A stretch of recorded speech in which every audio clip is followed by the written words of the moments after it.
Hello everyone, আসসালামু আলাইকুম। সবাইকে কেমন আছেন আপনারা? আশা করি যে যেখান থেকেই দেখছেন আল্লাহর রহমতে সুস্থ আছেন ও ভালো আছেন।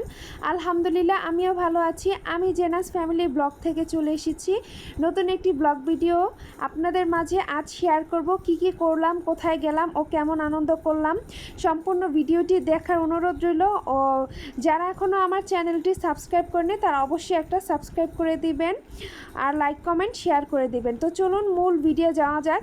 আজ আমাদের ঘোরাঘুরি প্ল্যানিং ছিল, যেহেতু ঈদের পর তীব্র গরমে কোথাও বের হওয়া হয়নি। আজ ভাবলাম ছোটোখাটো একটা ফ্যামিলি ট্যুর দেওয়া হোক। তো যেহেতু ফ্যামিলি সবাই একসাথে যাব, তাই একটা বড় কার বুক করে নিলাম। সাথে ছোট বাচ্চাও ছিল, মুরব্বিও ছিল, যার কারণে যেতে যাওয়া আসা কোনো প্রবলেম না হয়, তাই একটা গাড়ি বুক করে নিলাম। আমাদের গাড়ি আমরা যখন উঠি তখন সময়টা ছিল 1টা থেকে 1:30 হবে। তো আমরা আল্লাহর নামে রওনা দিয়ে গেলাম। আর যেহেতু আজকে প্ল্যানিং হচ্ছে আমরা বাহিরে লাঞ্চ করব, তাই আমরা লাঞ্চ টাইমটাই রওনা দিলাম। যেহেতু আমাদের যেতে যেতে 1-1.5 ঘন্টা লাগবে ওইখানে গিয়ে, যেন আমরা লাঞ্চটা করতে পারি। আর বলে রাখা ভালো, আমরা যাচ্ছি হচ্ছে ঘোরাঘুরি করতে মাওয়ার উদ্দেশ্যে। ঈদের মধ্যে তো কোথাও যাওয়া হয় নাই, তাই হঠাৎ করে প্ল্যানিং হলো আমরা মাওয়া ঘাটে যাব, মাওয়ার ইলিশ খাবো, মাওয়ার ভিউ দেখব। আসলে ওইখানটায় অনেক দিন ধরে যাওয়া হয় না, তো সব ফ্যামিলির সবাই মিলে এটাই সিদ্ধান্ত নিলাম যে আজ মাওয়া ট্যুর হয়ে যাক। তো কথা অনুযায়ী আমরা মাওয়ার উদ্দেশ্যে রওনা দিলাম। আর আমার লাইফে ফার্স্ট টাইম মানে এত ঘোরাঘুরি করেছি, এর মধ্যে এই ঘোরাঘুরিটা সবচেয়ে বেস্ট ছিল, কেননা ফ্যামিলির প্রত্যেকটা মেম্বার ছিল। গল্প করতে করতে গাড়িতে গান শুনতে শুনতে আমরা এক পর্যায়ে আমাদের মাওয়া ঘাটে চলেই আসলাম। আমরা এখানে এসেছিলাম, এটা একটা ছিল ধাবা টাইপের রেস্টুরেন্ট, আর রেস্টুরেন্টটা খুবই বিশাল বড় ছিল আর খুব স্পেস ছিল, মানুষের ভিড়ভাড়টা বেশি একটা ছিল না। আর সবচাইতে ভালো লেগেছিল আমার কাছে ওনাদের ভিউটা, মানে হচ্ছে টেবিলে বসবো, খাবো আর জাস্ট মাওয়ার ভিউ দেখবো। মানে তাকালেই যেই দিকে তাকাবো চারদিকে পানি থই থই করছে, পদ্মাঘাট। তো মানে এতটাই ভালো লাগছিল, বিশেষ করে এই রেস্টুরেন্টের ভিউটার কারণে। আর ওনাদের পরিবেশও ভালো ছিল, নোংরা ছিল না, পরিষ্কার পরিচ্ছন্নই ছিল। আর সবচেয়ে বড় কথা খোলামেলা খুবই, আর ওনাদের সার্ভিসটাও ভালো ছিল। তো আসার পরে আমরা যেহেতু লাঞ্চ করব, এখানে ইলিশ অর্ডার করি। আর ইলিশের ক্ষেত্রে আমাদের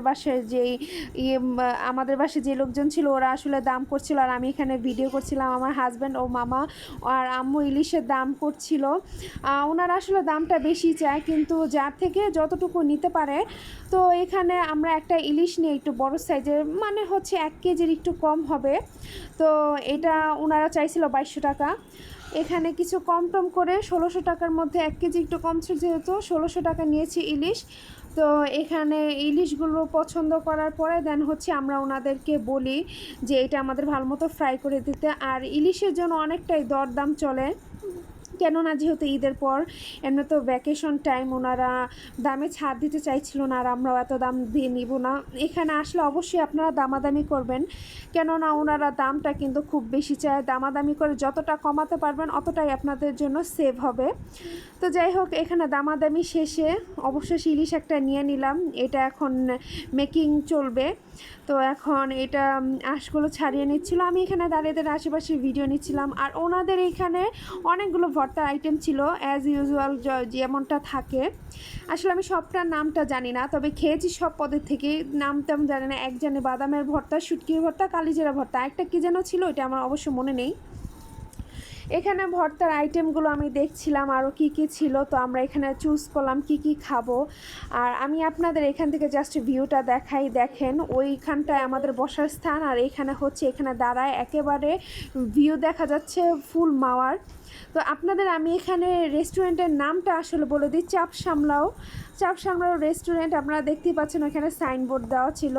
আপনারা যদি কখনও মাওয়াঘাটের উদ্দেশ্যে আসেন, আমি আপনাদের বলবো অবশ্যই এই রেস্টুরেন্টটায় অবশ্যই আসবেন, কারণ ওনাদের খাবারটা বড় বড় রেস্টুরেন্টের চাইতেও খুব ইয়ামি ছিল, ওনাদের সার্ভিসও ভালো ছিল। আর ভিউ তো মানে নাই বা বলি, ভিউ তো আপনারা দেখতেই পাচ্ছেন, মানে এত সুন্দর ভিউ, আপনি আসলে আপনার মন অনায়াসে ভরে যাবে। মানে এত তীব্র গরমও আপনার মানে আমাদের গরম লাগছিল না, তার কারণে নদীর বাতাস ছিল, খোলামেলা পরিবেশ ছিল। তো আমরা সবাই খেতে বসে পড়লাম। এখানে বিভিন্ন আইটেম এক এক পর এক এক আনতেছিল আর আমরাও নিচ্ছিলাম। আসলে বাসায়ও এতটা ভাত খাওয়া হয় না যতটা ভাত মনে করেন যে ওইখানে গিয়ে খেয়ে ফেলছি। ওনাদের রাইসটার কোয়ালিটিও খুব ভালো ছিল আর মানে খাবারগুলো খুব ফ্রেশ ছিল।